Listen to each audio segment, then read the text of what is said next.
Hello everyone. आज की इस वीडियो में हम बात करेंगे क्लास 12th की पॉलिटिकल साइंस के इंपॉर्टेंट क्वेश्चन की सीरीज को देख रहे हैं हम। और ये हमारी एपिसोड सीरीज है, इसका हम तीसरा वीडियो देखेंगे, यानी कि एपिसोड हमारा है थर्ड। टर्म वन की तैयारी कर रहे हैं हम यहाँ पे, और टर्म वन में जिस तरीके से आपका पेपर आता है उसी के अकॉर्डिंग मैं आपको यहाँ पे क्वेश्चन कराने वाला हूँ।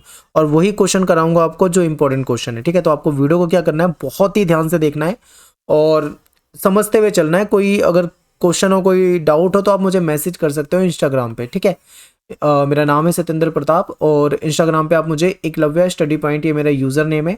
आप इस यूज़र नेम से सर्च कर सकते हो और आप फॉलो कर लें वहाँ पे, और आप वहाँ पे मैसेज कर सकते हैं। अगर आपको कोई दिक्कत हो तो आप मुझे बता सकते हैं, कोशिश करूँगा टाइम निकाल के आपको रिप्लाई करने का। और आप हमारी ऐप को जरूर डाउनलोड कर लो, जैसे कि मैंने आपको बताया था कि प्रैक्टिस सेट में डालने वाला हूँ वहाँ पे। तो आज मैंने प्रैक्टिस सेट 1 यानी पॉलिटिकल साइंस का, क्लास 12 पॉलिटिकल साइंस का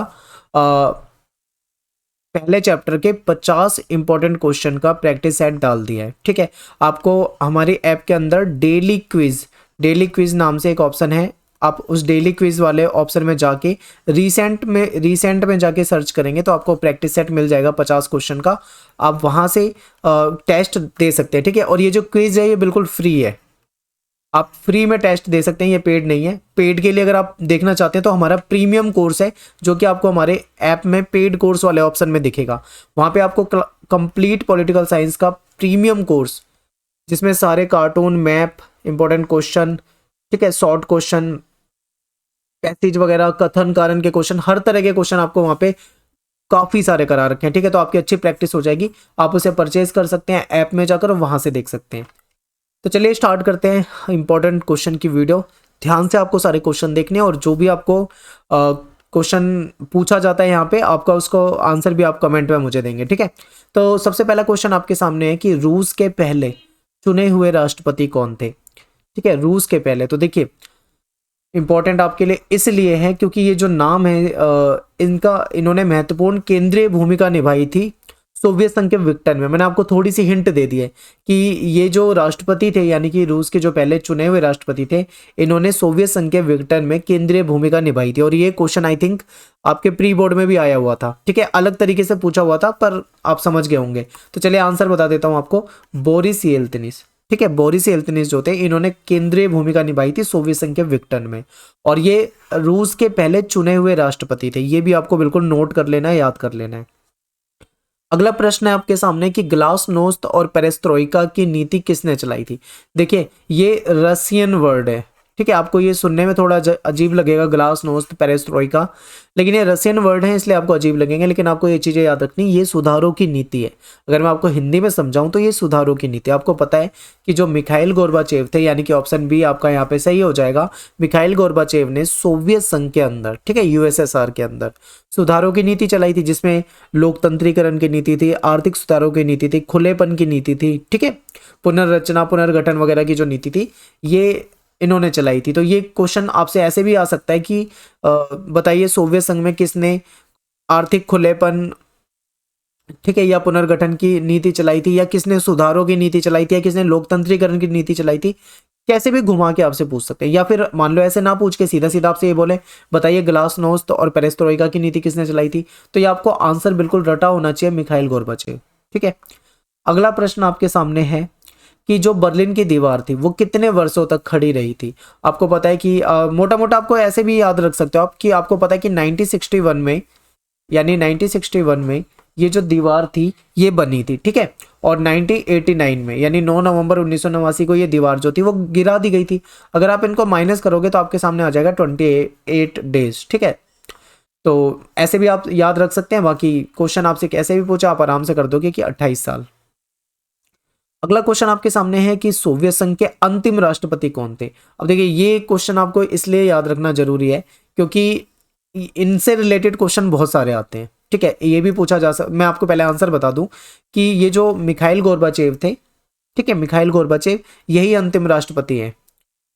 ठीक है, हाँ यही अंतिम राष्ट्रपति है। और एक चीज और बता दूं इनसे रिलेटेड कि कई बार मिखाइल गोर्बाचेव से रिलेटेड ये भी क्वेश्चन पूछ लिया जाता है कि ये कब जो कम्युनिस्ट पार्टी है उसके महासचिव कब बने थे। ये इसके महासचिव भी थे कम्युनिस्ट पार्टी के। ठीक है, महासचिव, सचिव, ठीक है, महासचिव थे ये। तो ये 1980 के दशक के मध्य में बने थे, यानी कि 1985 में बने थे।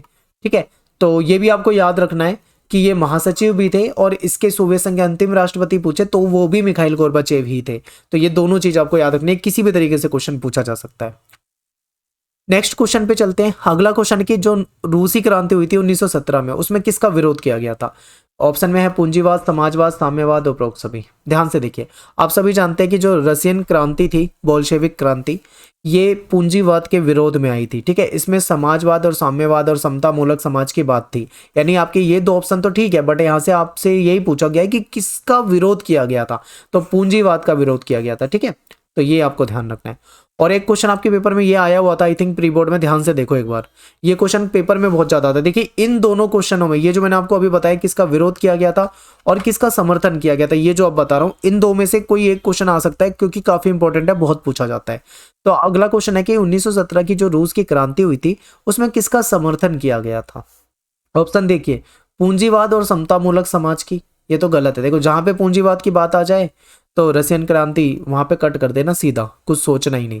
अगला ऑप्शन देखो, उदारवाद और समतामूलक समाज। अब उदारवाद भी जो था ये पूंजीवाद के साथ ही था। अब मैंने आपको कंफ्यूज करने के लिए ऑप्शन में इस तरीके से बनाए ताकि आप कंफ्यूज हो, तो ये आपका उदारवाद भी कट हो जाएगा। ठीक है, अब आपके सामने है तीसरा ऑप्शन, इसको देखिए, समाजवाद और समतामूलक समाज। ये आपका परफेक्ट आंसर है, यानी कि आपका ऑप्शन सी जो है ये ठीक हो जाएगा। ठीक है, चलिए अगले क्वेश्चन को देख लेते हैं। गोर्बाचेव द्वारा मास्को का मेयर निम्न में से किसे बनाया गया था? ठीक है, गोर्बाचेव ने किसको मास्को का मेयर बनाया था? अब देखो, इन्होंने उनको मेयर बनाया था और इन्हीं ने ही इनका विरोध किया था बाद में। तो ये कौन है, आपको समझ में आ गया होगा। तो गोर्बाचेव ने बोरिस येल्त्सिन जो थे, ठीक है, इनको मास्को का मेयर बनवाया था। और बोरिस येल्त्सिन ने ही क्या किया था, इनका विरोध किया था। ठीक है, गोर्बाचेव का। तो यहाँ पे ऑप्शन एक गलत ही टाइप हो गया एक तरह से। आपका आंसर ए जो है ये आपका बिल्कुल ठीक है। तो बोरिस येल्त्सिन याद रखना। नेक्स्ट क्वेश्चन आपके सामने, इसका आंसर आप मुझे कमेंट में देंगे। आपको वैसे ही जैसे आप अभी लास्ट दो वीडियो में दे चुके हैं, सबसे पहले आपको अपना नाम लिखना है, उसके बाद आपको कमेंट में अपना आंसर लिख देना है कि बताइए सोवियत संघ के विघटन में केंद्रीय भूमिका किसने निभाई थी। मैंने जस्ट अभी चर्चा की है इसके नाम पर, आपने वीडियो में समझ भी लिया होगा, तो आप मुझे इसका आंसर कमेंट में बताइए। ठीक है, अब चलते हैं हम अपने कथन और कारण, और आज के इस वीडियो में मैं आपके लिए पैसेज भी लेके आया हूँ। ठीक है, पैसेज की भी प्रैक्टिस करेंगे। तो चलिए देख लेते हैं एक बार, कथन और कारण को पढ़ते हैं। सबसे पहले हम कथन को पढ़ेंगे। साम्यवाद से पूंजीवाद की ओर संक्रमण के लिए एक विशेष मॉडल को अपनाया गया था। क्या ये सही है? तो यस। देखिए, आपको पता है कि जब सोवियत संघ का विघटन हो गया था, उसके बाद इन्होंने क्या किया था, अपनी जो साम्यवादी व्यवस्था थी, पुरानी व्यवस्था, उसको छोड़ दिया था और ये पूंजीवाद की तरफ मुड़ गए थे। यानी साम्यवाद से पूंजीवाद की ओर संक्रमण हो गया था, और इसके लिए इन्होंने एक विशेष मॉडल भी अपनाया था, कुछ जगह पे आपने पढ़ा था। तो आगे ये कथन तो आपका ठीक है, यहां तक तो कोई दिक्कत नहीं है, आप इसको सही का टिक कर दोगे, आगे चलोगे। अब कारण को चेक करते हैं। कारण कह रहा है कि विश्व बैंक और अंतर्राष्ट्रीय मुद्रा कोष द्वारा निर्देशित यह मॉडल शॉक थेरेपी के नाम से जाना जाता है। क्या ये इसी मॉडल की बात हो रही है? यस, इसी मॉडल की बात हो रही है। यानी कि ये जो विशेष मॉडल अपनाया गया था, इसको शॉक थेरेपी के नाम से जाना जाता है। तो ये क्या इसको एक्सप्लेन कर रहा है? कथन और कारण को ध्यान से देखो, तो यस, कथन आपका ठीक है और कारण भी ठीक है, और कारण जो है वो कथन को एक्सप्लेन भी कर रहा है। ठीक है, तो यहाँ पे आपका आंसर क्या हो जाएगा? ऑप्शन ए, कथन और कारण दोनों ठीक है, और उसको एक्सप्लेनेशन भी आपको यहाँ पे सही बिल्कुल मिल रही है। ये तो आपका बिल्कुल सिंपल था। अब चलते हैं थोड़ा सा आगे और समझते हैं ध्यान से। अगला क्वेश्चन बहुत ध्यान से देखिए। शॉक थेरेपी को अपनाने के बाद पूर्व सोवियत देशों को काफी लाभ हुआ। अब आपको पता है कि जो सोवियत संघ के देश थे, जो यूएसएसआर के देश थे, इन्होंने ही बाद में शॉक थेरेपी को अपना लिया था। ठीक है, शॉक थेरेपी को अपना लिया था, तो बाद में ये पूर्व सोवियत देश ही कहलाएंगे। तो ये भी ठीक है यहाँ तक। देखिए, यहाँ तक तो आपका ठीक है कि शॉक थेरेपी को अपनाने के बाद पूर्व सोवियत संघ, यानी पूर्व सोवियत संघ के देशों ने शॉक थेरेपी को अपनाया था, यहाँ तक ठीक है। लेकिन ये जो लिखा है ना, काफी लाभ हुआ, ये सेंटेंस जो है लास्ट में, ये जो दो चार वर्ड आपको दिख रहे हैं, यहाँ से आपका ये स्टेटमेंट गलत हो जाती है। क्योंकि आपको पता है कि शॉक थेरेपी को ये सोच के अपनाया गया था कि इससे हमको लाभ होगा। ठीक है, ये सोच के अपनाया था कि इसको लाभ होगा इनको, लेकिन इनको लाभ नहीं हुआ था, बल्कि इनको तो उससे ज्यादा हानि हो गई थी। ठीक है, आपने चैप्टर में पढ़ा है। तो यानी कि आपका कथन जो है बिल्कुल गलत है। ठीक है, कथन आपका गलत है, ये हमने चेक कर लिया, इसको मैं कट कर देता हूँ, ये गलत है। अब चलते हैं कारण को चेक करते हैं। कारण कह रहा है कि शॉक थेरेपी को अपनाकर पूंजीवादी व्यवस्था की ओर मुड़ना था, यानी शॉक थेरेपी को अगर अपनाओगे तो पूंजीवादी व्यवस्था की तरफ मुड़ना होगा। क्या ये सही है? यस, कारण बिल्कुल सही है। देखिए आपको पता है कि जो शॉक थेरेपी जिनको जब अपनाई गई थी तो उनको साम्यवाद व्यवस्था को छोड़कर पूंजीवाद व्यवस्था की तरफ मुड़ना था। तो ये हमारा जो कारण है ये ठीक है, लेकिन जो कथन है वो गलत है। कथन गलत है, कारण सही है। तो आप देखिए कौन सा बता रहा है कथन गलत कारण सही, तो आपको ऑप्शन सी देखिए एक बार, कथन गलत है और कारण सही है, यानी आंसर अपना क्या हो जाएगा, सी हो जाएगा। आपको बहुत सारे क्वेश्चन की प्रैक्टिस करा दूंगा, आपको बहुत अच्छे से समझ में आ जाएंगे, ठीक है। अब देखिए अगला क्वेश्चन, कथन और कारण। कथन कह रहा है कि मध्य एशियाई गणराज्य में हाइड्रोकार्बनिक यानी कि जो पेट्रोलियम संसाधन है उसका विशाल भंडार था। अगर आपने चैप्टर पढ़ा होगा तो आपको पता होगा कि बिल्कुल सही स्टेटमेंट है ये, कथन आपका बिल्कुल सही है, कोई गलती नहीं है इसमें। अब चेक करते हैं कारण को। यह क्षेत्र पूर्व एशिया के नजदीक है, यहाँ पे एक गलती है। अगर आपने गलती पहचान ली होगी तो सही बात है, तो मैं यहाँ पे पूर्व काट के पश्चिम कर देता हूँ, ठीक है। ये जो क्षेत्र था ये पश्चिम एशिया के नजदीक था और मैंने क्या लिख रखा था, पूर्व एशिया के। तो आपको यहां में समझ में आ गया कि ये जो कारण है ये गलत है, ठीक है। कारण जो है वो गलत है, कथन जो है वो सही है, क्योंकि यहाँ पे पश्चिम आना था बट यहाँ पे पूर्व है। तो हमें क्या करना है, हमको क्या करना है, हमें समझ जाना है कि ये गलत है, तो उसको हम काट देंगे। अब चलते हैं हम अपने ऑप्शन की तरफ। कथन सही है लेकिन कारण गलत है, यानी कि ऑप्शन डी जो है यहाँ पे आपका बिल्कुल ठीक हो जाएगा।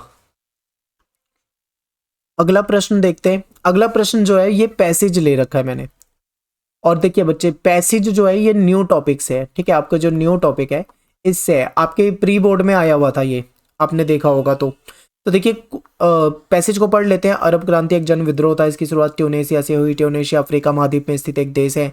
और ये पूरा पूरा पूरा हमने पढ़ लिया, ठीक है। समझ में आ गया होगा आपको, स्क्रीन को रोक के आप आराम से पढ़ लो। हम चलते हैं सीधा क्वेश्चन पे। पहला क्वेश्चन आपके सामने कि अरब क्रांति क्या है। ऑप्शन ध्यान से देखो, अरब देशों का कोई समूह है, काट दो इसे, समूह नहीं है। तानाशाही के खिलाफ जन विद्रोह, ये ठीक है। लोकतंत्र के पक्ष में जन विद्रोह है, ठीक है।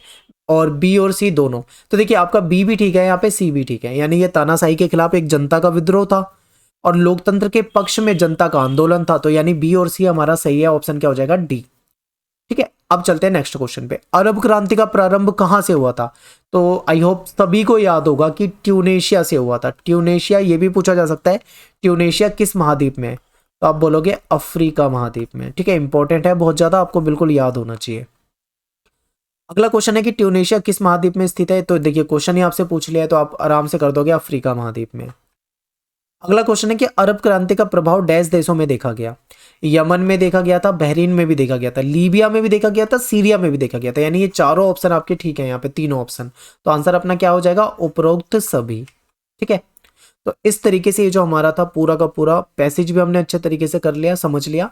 और कोई दिक्कत हो तो आप मुझे मैसेज कर सकते हैं इंस्टाग्राम पे, टाइम निकाल के मैं आपको रिप्लाई का प्रयास करूंगा। मिलते हैं आपसे नेक्स्ट वीडियो में। थैंक्स फॉर वॉचिंग सभी को।